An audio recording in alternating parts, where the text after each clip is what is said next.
Good morning and welcome to this ecoDa webinar about crisis management and risk control, how board's performance will be judged. I'm Charlotte Valeur and I will be the moderator today. Businesses need to act now and think differently. Board members are struggling generally with different types of emergencies at the same time, and most of them will be well prepared by national institutes or directors for tomorrow's challenges. Hopefully, we will all be looking at what types of qualities we should demonstrate in this time of crisis. Some of these questions is what will be answered today by our panelists. We have with us today Pascal Durand-Barthez from France, Matt Dalton from the UK, Lutgart van der Berghe from Belgium, and Daniela Weber-Rey from Germany. Thank you so much for being with us today. As participant, you'll be in silent mode, but you're most welcome to put a question or a comment to our speakers via the Q&A button, which you will find within Zoom.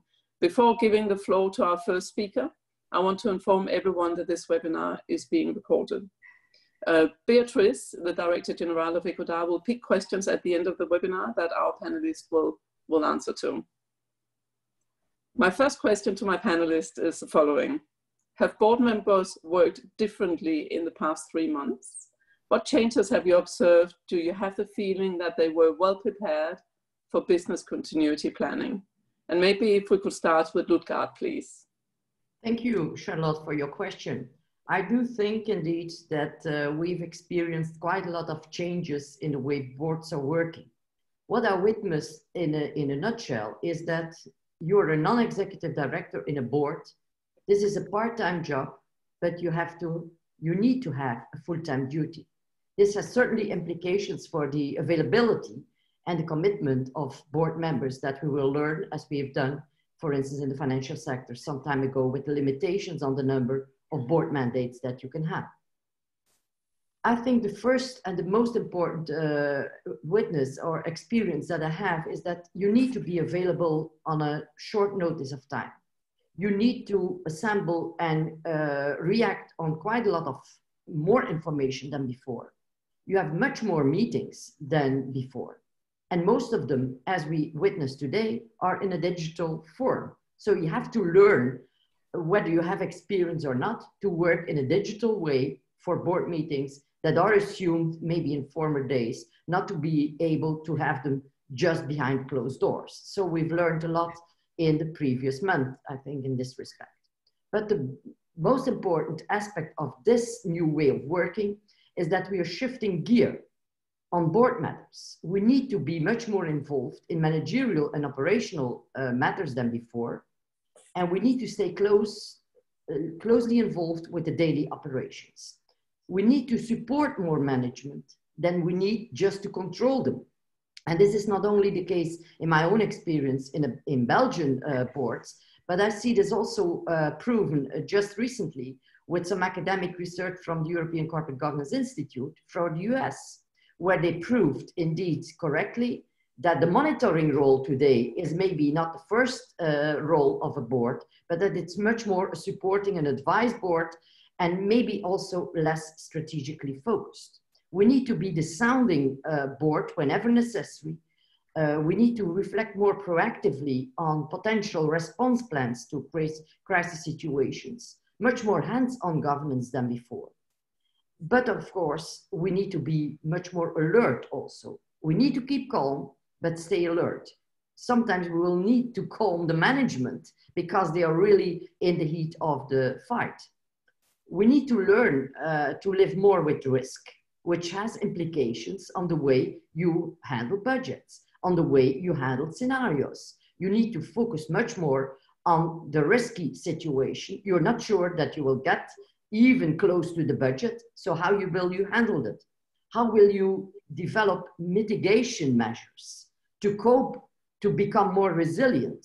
And certainly we need a closer look at the financials and not to forget a closer look at the HR issues. Maybe in former times, HR was not on every agenda. Today it's on every meeting, one of the agenda points. So for crisis planning, maybe we can learn from the financial sector where they were very well equipped after the financial crisis.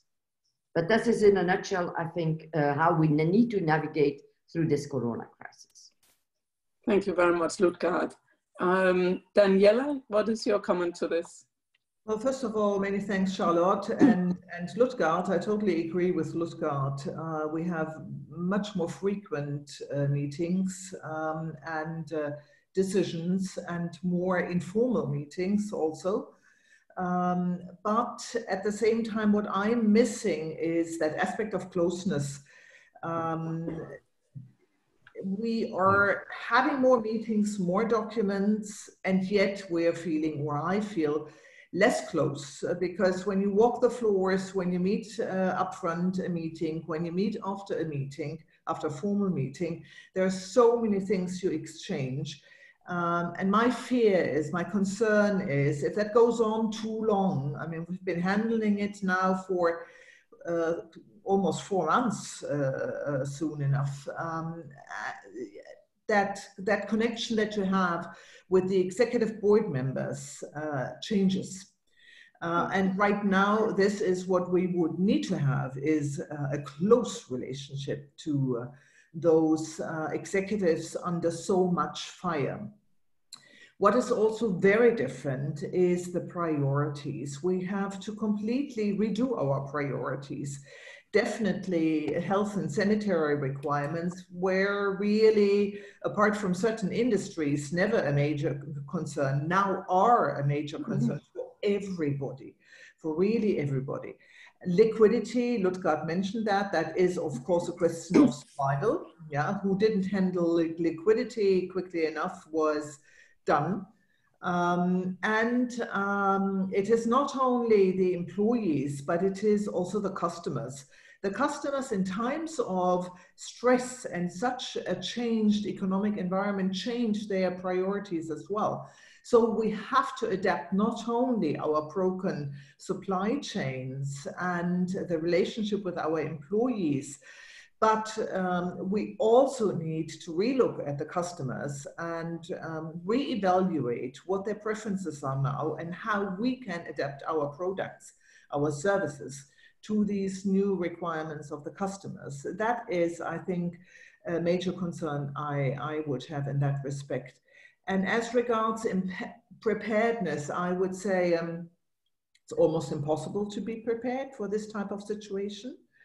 In my experience, in my 2 listed companies in France and in Germany, it went surprisingly well for atypical reasons. One of them, the French company, is completely digital already.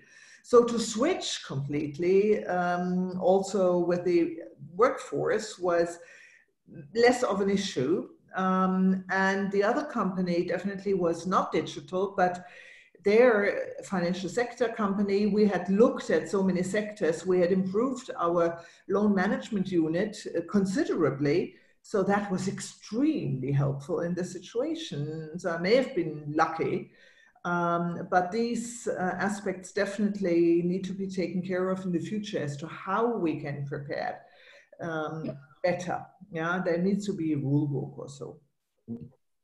Yeah, thank you very much. That's very true. I think rule books should be written as we go along, because there will be another pandemic, unfortunately. So, Pascal, just to add, well, I can't add very much to what the 2 ladies have said. Just 2 couple of considerations. First, I don't think that you can, well, indeed, boards have to concentrate more on operational matters because of the urgency.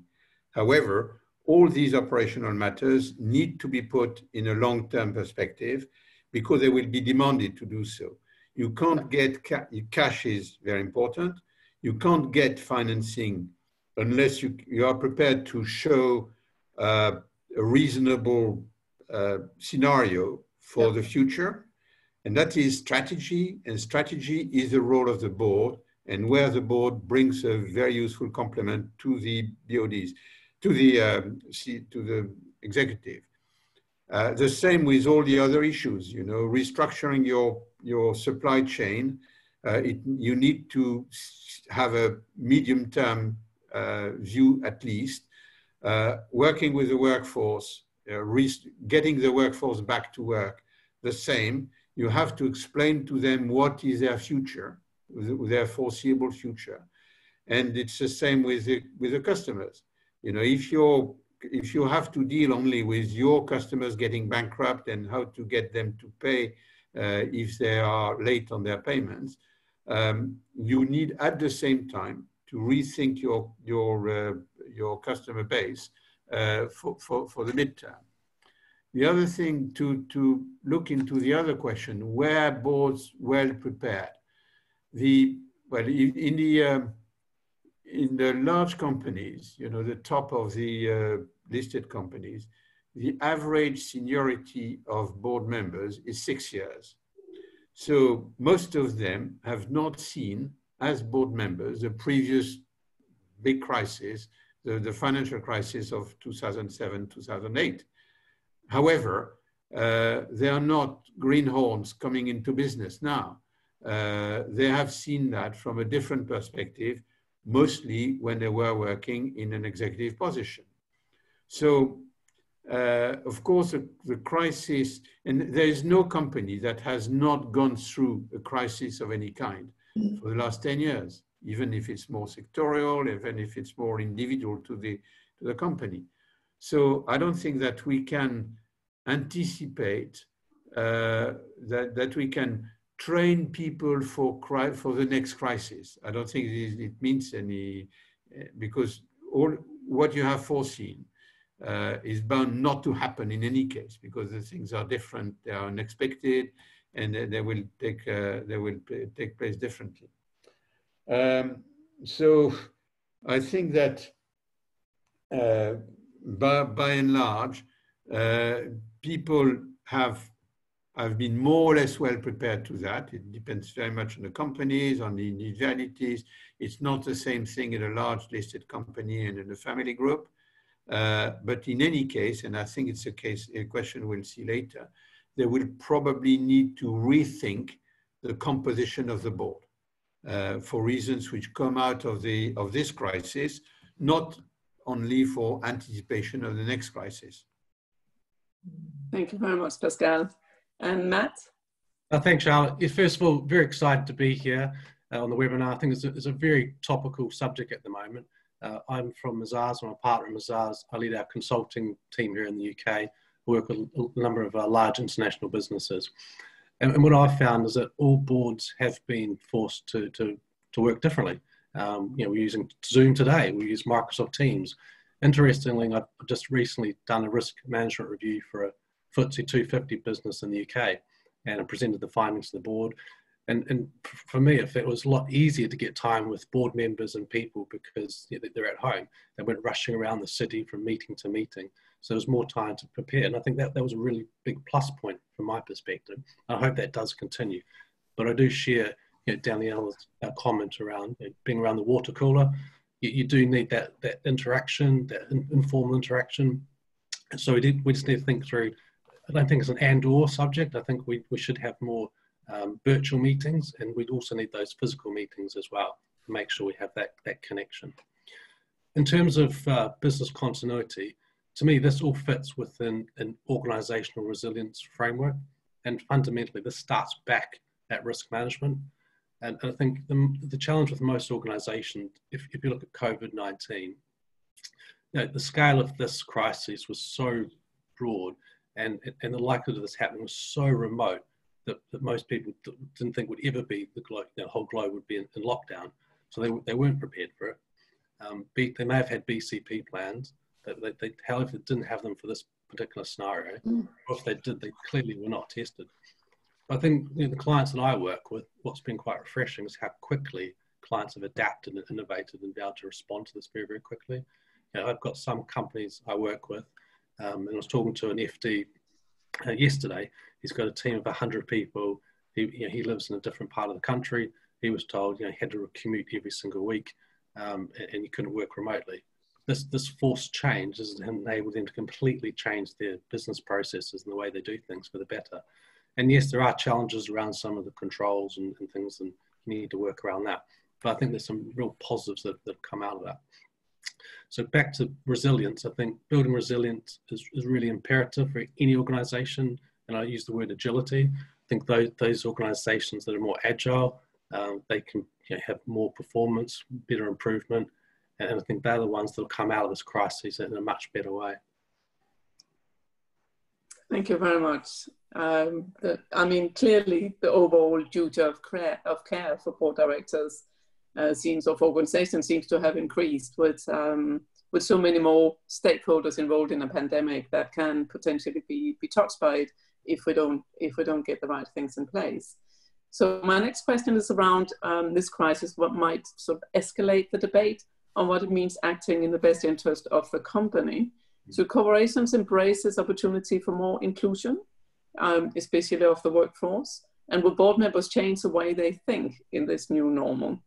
Matt, do you have a shot on that? I think this is a really great question. I think it really raises the question of leadership, and I'm really keen to hear from both Lutgart and Daniela on this as well. I think through the COVID-19 in particular, leaders needed to really show empathy and compassion. They need to understand how people have been impacted through all of this. And I think there's a lot of fear, and has been a lot of fear and anxiety, and I think there still is. So I think those leaders that build their response with this in mind, so the decisions they take also have an eye to the future, I think they're going to be much better off. Some companies have taken some very short-term cost reductions, and ultimately that may influence their ability to resume operations, or worse still, may have a real detrimental impact on their reputation. So I think how organisations respond will have a massive impact on the business going forward. I think you can almost rip up your corporate culture statements, because in some ways they're almost meaningless. It depends how you respond to this crisis, how you treat your staff. But I think what it has done is really expanded our thinking, and I think placed a real spotlight on diversity of thought. So I've always been a big advocate of better representation across boards, and that's not just gender. I think that's ethnicity, societal, seniority within the organisation. And I think unless we really change the composition of boards, I really don't think we'll be thinking differently in the future. Mm. Yeah, I would tend to agree.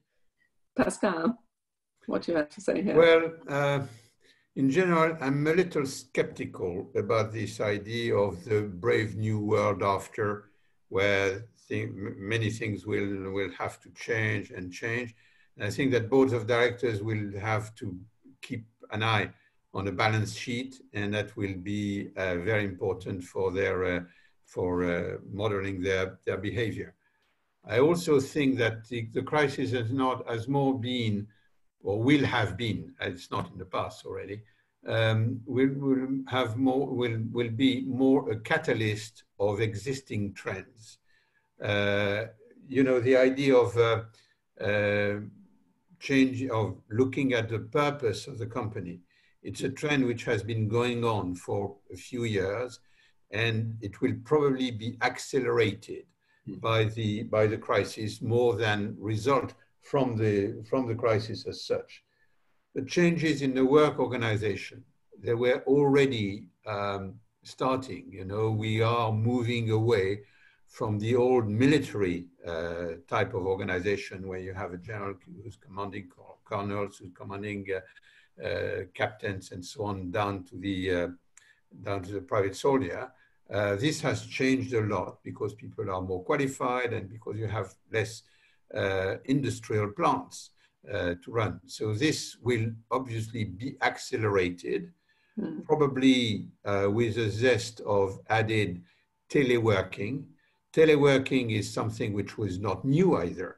I remember the first experiments in my company 15 years ago, and people will probably be quickly disenchanted about it and see, for all the reasons that Daniela has put forward earlier, that it does affect productivity. And more generally, I think that the trend that we've observed for the last 30 years, which is that boards have increased responsibilities and therefore have more work compared to the executive, or in line with the executive, it will be again accelerated. And so board members, be prepared for even more work than you have to do at this time, with consequences on the possibility of overboarding, for instance, that kind of things will certainly happen. Thank you. I absolutely agree on the acceleration of things, and certainly of amount of work for sure. Yeah. Thank you very much. Daniela, do you have a comment on this? Yes, I would very much agree with Pascal on the trend reinforcement issue. If proof had been needed that the focus shift from shareholder to stakeholder, here now we have it. It's for the entire world to see that a mere shareholder focus would have done harm to everybody, in the end the shareholders themselves. It needed a true stakeholder focus in the current pandemic environment. So I think this will reinforce, this will definitely move it from words to deeds, yeah, because there were a lot of words, and I always wonder how many deeds will follow. I am also convinced that that aspect, special aspect of societal responsibility, corporate purpose debate in France, raison d'être, will be definitely reinforced. This is a trend that we have seen in the UK, where they still have to make a true shift from shareholder to stakeholder. But there's a lot of work at the British Academy done on the future of the corporation, corporate purpose, and you name it. In France, it has been a special focus of Emmanuel Macron to incorporate the raison d'être into the corporate law. In Germany, we changed the corporate governance code to incorporate societal responsibility, which is not the same as ESG, because ESG, CSR requirements, they can be very technical. To me, this is much more compliance-like, while corporate purpose forces you at the board level to really take a step back and look at the wider picture and say, what do we really want to do? What is our contribution? And how can we protect society against detrimental aspects of our own deeds or others? So I think this aspect will definitely change tremendously. So best interest of the company will mean best interest of all stakeholders in society, a much wider look than what we've had so far. I'm sure that change will come now. I just can't see it otherwise. It seems that it could certainly be a good catalyst for the whole understanding that we are all part of one piece. And if you harm part of the piece, then you harm part of yourself as well. So that much more holistic look at things, I completely agree. Lutgart, do you have a comment on this? Yes, please. Thank you. I would just continue with Daniela's intervention. And I really do believe, and that's what Pascal also referred to in his first reaction to the first question. Although I stressed the importance of being close to the operations and much more involved in the business update and so on, I don't think we should ever forget that boards are there to look at the future, to look at the sustainability of the business. And I do think that they need to optimize their role as non-executives, being the radar for the future. And in my opinion, and you also explained it, Pascal did, Danielle did, on the acceleration of change. So the future will probably not be the extrapolation of the past. So this has implications for the work, but also for the composition of the boards. Just pick up a number of additional items. I do think that we will be much more sensitive in boards to risk than ever before. We will look at the risk interdependencies. We will look at the risk of the globalization on the supply chain aspects. We will have to look into much more resilience towards risk. So although you can't, as was suggested in the first question, you can't make a rule book, I think, on how to manage that. You need to be well prepared. And that's where I think the financial sector has proven after the financial crisis that you can't draft frameworks how to cope with eventual large risks. But the risk-reward optimization, in my opinion, will also be different. And this touches upon what you explained correctly, as the corporate purpose, as the new look at the role of the company. It's not to optimize and to maximize profit. It's to look at the resilience, to look at the sustainability, and that has implications on the time horizon of the way we look at the business world, of the way we evaluate performance, also to the weight given to risk. And certainly, and that is an important challenge, in my opinion, when we go to the corporate purpose much in a more stakeholder-focused way, is the trade-offs boards will have to make. They will have to weigh the different values and the different implications for the different types of stakeholders, not only for the profitability on the short term, for the implications on all many aspects of stakeholders. And this is for sure much more complicated. I do think that we there will need also a kind of rule book, how to handle that, how to manage that. Managing a company with one goal and one perspective and one objective was not easy throughout the years. I think managing with all those divergent and different types of optimization exercises will be much more tougher. The digital interconnectedness will also play a much broader role. But in my opinion, as to governance and as to the way companies are directed, the most important impact, in my opinion, will be the new way of working. The new way of working, the new look at organizations, which is much broader than teleworking. It's a different way of not only directing and control. We will have to look at how can you direct and control a modern company. But this leaves much more room for the next discussions. Thank you very much, Lutgart. Yeah, I mean, rule books are maybe a toolbox where we can get everybody's different opinions in, and people can pick and choose what tool to use next time we have a crisis. So my next question will be around how board members and their actions will be judged in this pandemic. But before turning to the panelists, let me first question the audience, if you don't mind. I have two questions for you. One, and it will come up on screen, and you can choose from that. Who will specifically judge the board members? And you can see that we have the different aspects of people that could do that: shareholders, stakeholders, workforce, regulators, and the public. And the next question is, what should be the first concern of board members? If you wouldn't mind filling these out now, click on the most important answers, and then we'll look at the outcome later on.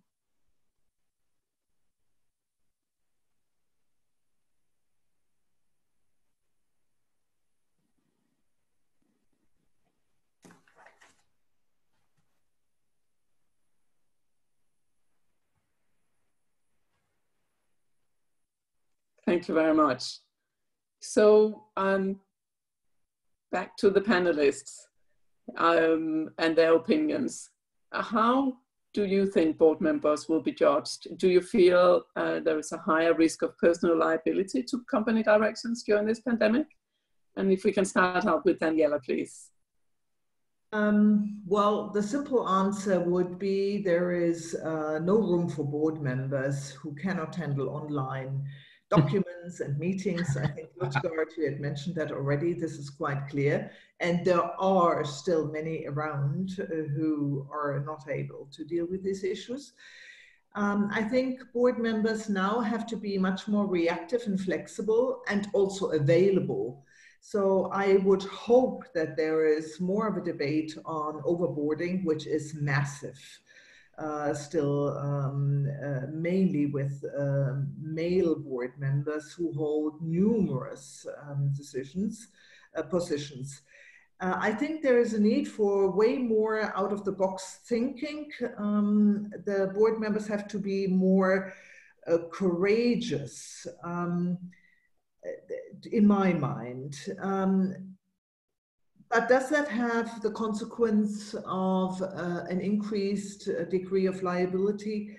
I do not think so. I think the business judgment rule, which is there to protect us from, let's say, unfair claims against board members, protects us also from a lack of information, a lack of documentation available for decision-making under stress in very short time frames. Definitely, we must ask for the information and the documents we need, but if there is a need to decide right now or to decide after a week of studying, that makes a hell of a difference. I do think that the law in all European, including Great Britain, jurisdictions is equipped for that. But if a company missed out on the primary call of liquidity ascertainment in this period, I think there you really have an issue. I don't know of any company who completely got it wrong there. But if there are, I think that would be a situation where I would be concerned as a board member. So liquidity, which was perhaps not so much in the focus, I can't personally from the financial sector maybe. Obviously, liquidity is a focus for us since always. We are used to liquidity stress, to all kinds of stresses. The corporate companies will have to learn from the lot of the work that has been done since the financial markets crisis on governance issues, turning to risk and finance mainly. And in the next crisis, if we get it wrong regarding forward-looking adaptation of business plans, including in particular liquidity, I think their boards would be more at risk than in this crisis, which was possibly the first of pandemic crises hitting us globally, where a very different type of reaction was needed in comparison to what we've seen in the past. Yeah, thank you very much, Daniela. Lutgart, would you have a comment on this? Yes, thank you. First of all, if you say liability, personal liability, I think you refer then to the law, because you become liable because you are going against a law. If you see this as the perspective of liability, I do not think that big changes will happen unless the law changes, unless there will be new rules for directors, like the director duties that today are linked to, as a director today, you are liable towards the shareholders. That's the legal prescriptions. That's the legal, you have to obey the bylaws and you have to obey the principles of law. As to the stakeholders, you also have some bits and pieces of law where as a director you become liable, like labor law or environmental law. So in these responsibility domains and towards these types of stakeholders, when there is a strict regulation, as a director, you should obey the law. The second dimension where there could be a discussion on liability has to do with self-regulation, like the codes, the governance codes are best examples, I think, in this respect. And the codes may be broader because typical for a code is that you have a comply or explain dimension, but it's applicable towards a much broader domain of responsibilities. So if in the code, this is judged that the corporate purpose should be much broader, should be long-term, then there can already be dimensions of a larger liability in the future. But this is also sectorally important in difference. And Daniela pointed to the financial sector. Take as an example, in a bank, you're also responsible towards and liable towards creditors, towards depositors, because they have protections in law. So the first conclusion could be, if the law changes drastically due to all types of societal pressure, probably director duties will also be enlarged. But I don't see this happening on the short term. However, what you did not foresee in the questions and in the who will be judging the directors is, in my opinion, a much better way of scrutiny and monitoring the value added of directors. It's the board members themselves. It's the board assessment. Yeah. And there, I think this is a growing domain of not liability per se, but personal responsibility. Yeah. And you will be judged If you're an independent director and you don't behave independently, board assessment will reveal that you are not performing your job as you should do. So I do think that this domain of self-regulation will have much more implications than the legal domain. Thank you. I mean, I would hope so. It would be great if we have a greater degree of self-regulation. I think some laws has changed, certainly in the UK, will not really change, been relaxed around solvency and wrongful trading. But in the end of the day, as you say, you still have to do the right thing. That's without any doubt. So Matt, do you have a question on this, or sorry, a comment on this? Yeah, well, I think board members will definitely be judged on all the immediate decisions they've made, balancing the needs of their customers, the stakeholders, their employees. And I think we're quite fortunate in all the countries that we're sitting in, as the government stepped in and has really helped us really for the last couple of months. So I think in that case, we're quite fortunate. I think boards could focus on staff working from home and some of the health and safety issues and mental health issues. Focus on liquidity, you're shoring up their balance sheet, and then things like your supply chain. So I think really the next step, in my view, is the resumption plans. I think that's the next point where boards are really going to be judged. And as we start going back to the new normal, have they got an effective plan to return to sustainable operations? Looking at the business strategy, what's changed? Are we more online? Have we changed market segments? I did a poll with about 350 board members a couple of weeks ago, and 80% of them said their business strategy had changed. So yeah, 80%, that's a huge number, and from a significant point of view. So as we start to go back to work, who's going to return to work? Are we going to maintain at-home working? We're largely following the government guidelines. We'll have social distancing. Can we take lessons from other countries, how they've done it? And then obviously what's the financial impact for the organisations that we're in? So I think, around all that, I think that's when board members will be judged. And I think how they respond to that is going to be really important. The new operating model for their business, is that still appropriate? I think the operating model for lots of businesses at the moment won't be appropriate. And I think we'll need to reset a lot of those business assumptions that were put in place. So whether that actually impacts on personal liability, I'm probably a little bit unsure. I think we'll see. But I think what we'll definitely do was put the spotlight on those organisations that are more agile and can develop. And one thing I do with some of the boards that I work with, I do an exercise around effective risk management. So, call it think like a 4-year-old, and actually starting to think through the horizon scanning in the future, given different scenarios that are probably not going to happen, but how do boards respond? How do they react? And I think that's actually very, very challenging, because a lot of the boards I work with don't think that way, and it's very difficult to get around that.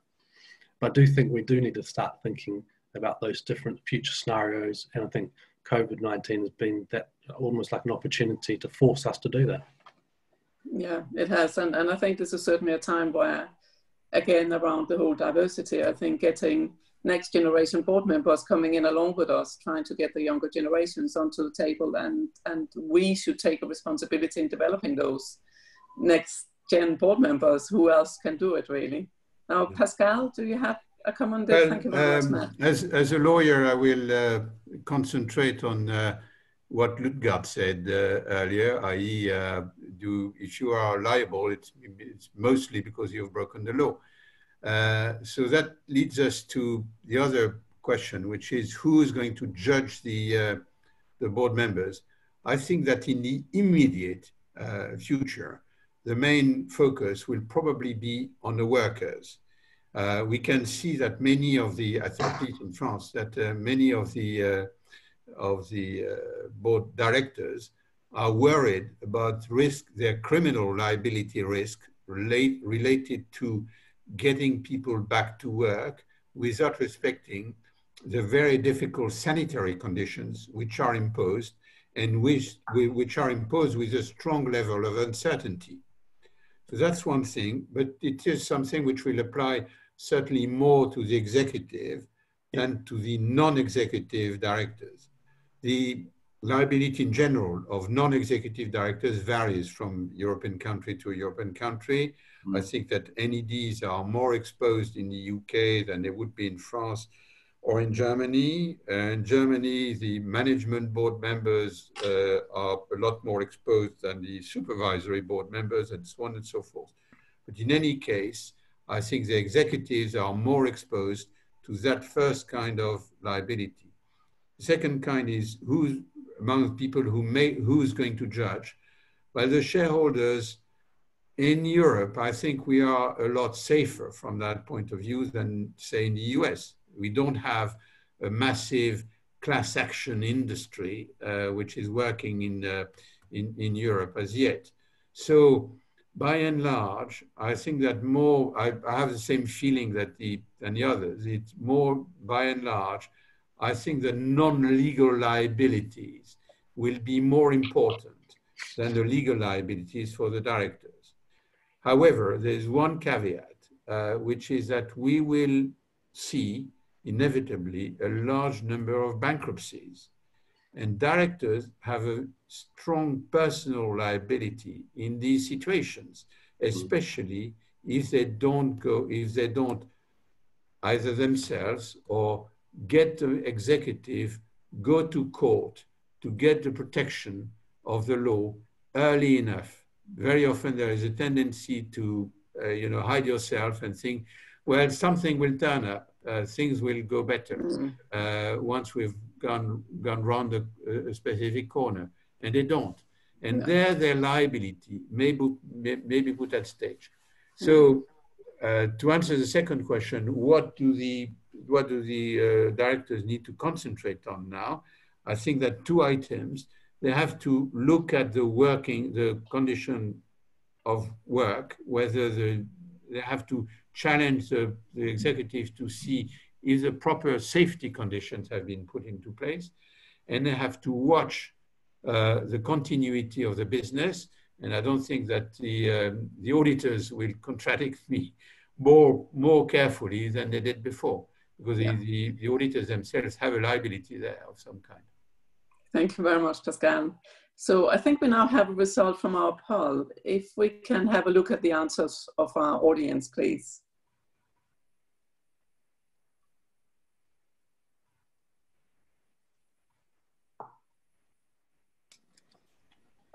So we have a clear majority into the stakeholders, of course, that sort of covers most, if not all of the ones we have here. And then still shareholders are playing, and the public. I think boards are more public than we've ever seen them before, and I think we can all agree on that.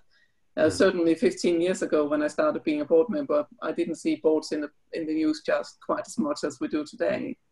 Do we have the result from the second one? So first concern of the board, risks and opportunities. Absolutely, you can run a company just by looking at that, in my view. And then, of course, the liquidity issues, as Pascal was talking about, and everybody is very alive to, is a pretty key concern. Thank you so much to the audience for taking part of this. So my last question here, will corporate governance recipe of the past be fitting for the new normal? What changes do you foresee would come? And how should we adapt education training of board members in consequence of this? Would you start with that, Pascal? Yes, I think that if you want to oversimplify, I would say that in the last 30 years, the main trends in corporate governance have to give more power and more responsibilities to the boards. And the recipes to help that were mainly the biggest items were have more independent directors and put committees in the board so that they are more efficient. It is the main items that you can see in all corporate governance codes. I think that will probably shift slightly because in the concerns about the composition of the board, the concern for competencies will be more stressed than the concern for independence. And when you speak of competencies, it means that you have to, one thing which we have already said a couple of times, you will have probably to revise the composition of the board. And you probably will also have to look into what you assess to, what work you assign to committees differently, and to increase the role, the concern of risks. And should, risk committees in practice as something which is more or less limited to banks and financial institutions today, will other companies have to think about the need of a risk committee alongside the audit committee? The audit committee looks in the immediate past or the present. The risk committee looks into the future. It's not the same job at all. No. So this will be two trends that I can see. However, both have dangers. We speak about more competencies, and at the same time, we speak about more diversity. And it's not because you have the good technical competencies that your board lacks today that you will be able to be an efficient board director. Many of the headhunters tell me that, for a few years, all the boards have been putting in their work description, we want somebody with digital competence. But they say it's very hard to find somebody who's digitally competent and able to integrate into the board, to speak to the board, and not to concentrate on their own narrow domain. And they say very often we have people who do not raise their voice unless you're talking about digital, and when they speak, they are incomprehensible to the rest of the board because they speak their own language. So it's one of the difficulties that we will face. And the same with committees. The board should not rely too much on committees. There is a tendency to increase the number of committees in boards, which is more or less natural. And I think that we should not oversee the fact that the decisions are made by the board, by the entire board, and we should not rely too much on committees. Thank you very much, Pascal. Matt, do you have a comment on this? Yeah, I think boards definitely need to change. There's no doubt about that. I think strong governance is always absolutely critical for any organisation to maintain resilience. Pascal's right, the structures, we need to challenge the structures and how the current structures during the crisis and how they've actually responded. For strong governance, we need a clear strategy. We also need the right people to execute that strategy, and then the right culture. We're not talking about culture. I think culture is very important through an organisation. So top down, clearly setting up what the culture is organisation, and then cascading that down through the organisation. And I think if you haven't got the right culture, it's very difficult to make transformational change as we come out of things like this crisis. So yes, there's definitely structural changes that we need, and I think that's really important. That's put spotlight on this issue. Well, let's be honest, it's been around for a while, and I think that this hopefully will be the kick it needs to help to change that. But structure itself is not just the answer, obviously. I think you need much better reporting upwards into the boards, because often board members can only see what they've been given, the reports, information, and I think we need to be better at giving the right information to the boards to then help them make the right decisions and really challenge management on what's happening. In terms of the questions, I was really pleased actually that 67% said risk and opportunities. I think that's fantastic. I think in practice, I think at all the companies I work with, and I've worked with lots of FTSE 100 companies, they've got a good set of principal risks, but often there's not a lot below that. And so I think in practice, I find boards are not always as good at managing the risks, and almost sometimes becomes even a tick box exercise. So I think having really a robust risk framework, strategic risks, having clear appetite statements, understanding risk appetite and how you escalate things to the board is really important. Because to me, appetite is escalation. It's escalating information up to the board so they can make the right decisions. So yes, we need to change the composition, but actually we need to get the right information to the board members as well. Yeah, but I completely agree. But risk was always one of my pets because I don't see how we as directors can discharge our duties without proper risk management that we can oversee and have proper input. I also think around only get what we can see. Sometimes we also do have to come out of the boardroom and into the organization and speak to people at all levels so that we are more visible. And I think that's something many boards are shying away from. I don't think we should. I think we need to be connected in at different levels. So thank you, Matt. Lutgart, do you have a comment here? Well, I think the challenge is broader than just a challenge for boards. I see a challenge for governance. And if I go back to the Pope, in my opinion, of good governance in Europe, Cadbury, I think he's still right in saying doing the right things and doing things right.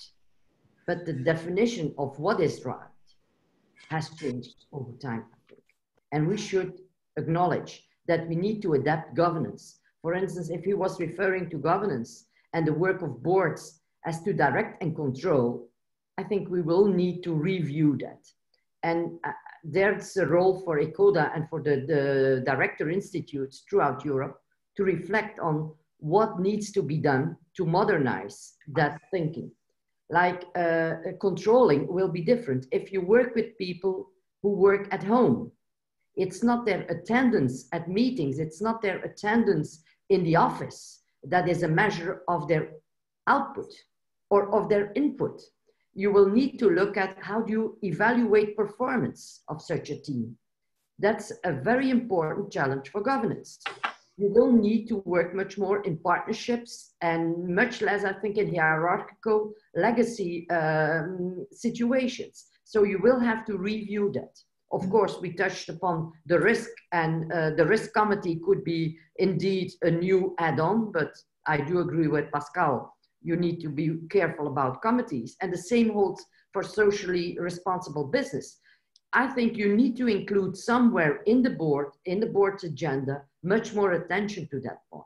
Yeah. It's not the general agenda setting of financial statement, balance sheets, financial information. You will need to have consequently much more attention, either integrated in an existing committee or look at committees where you could reflect more on what does that mean, socially responsible business. Yeah. Directors will need to be carefully watching and monitoring that the company is walking its talk.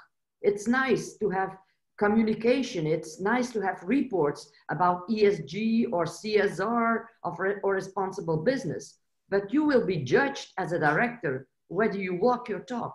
How will you manage that? That's a totally new dimension, which is much more difficult than just looking into balance sheets. So a new dimension for governance and a new task for organizations like ecoDa. But there was also the question of education. And I do think that in all governance institutes like ours in Belgium, Guberna, is involved to a large extent in the education training for directors. And ecoDa is too. I do think that we will need to adapt our education also in accordance with reviewing that governance. Maybe have less attention for the content, for the structures of governance, and much more for the board dynamics. And in a way of a modern way of blended learning. Thank you. Very good, thank you. I certainly agree on that. I do find when I do board reviews that the dynamics of the board is actually, and the executive is overriding. You can have as many processes as you want. If the dynamics are wrong, everything is wrong. And for sure, words with no action is nothing. We do need the action behind those words, as I think Daniela said before. So Daniela, comment from you, please. Yeah, I mean, Charlotte, I very much agree with your last comment. But turning to the question, corporate governance, I would say yes and no. Corporate governance, I think in essence, will not really be changed. There's nothing fundamentally wrong about what we did in corporate governance. It is, I think, too many formalities we've seen since the financial markets crisis, having burdened corporate governance, and we should reconsider that and rather look at core issues. Take a step back, look at the broader issues and not so much on nitty-gritty details in regulation of corporate governance. I think what we will definitely need to strengthen is crisis management. We talked about crisis plans, stress tests for liquidity, for example, totally untypical so far for the corporate world as a soft or hard law requirement. Definitely a must in the financial sector from which we can learn.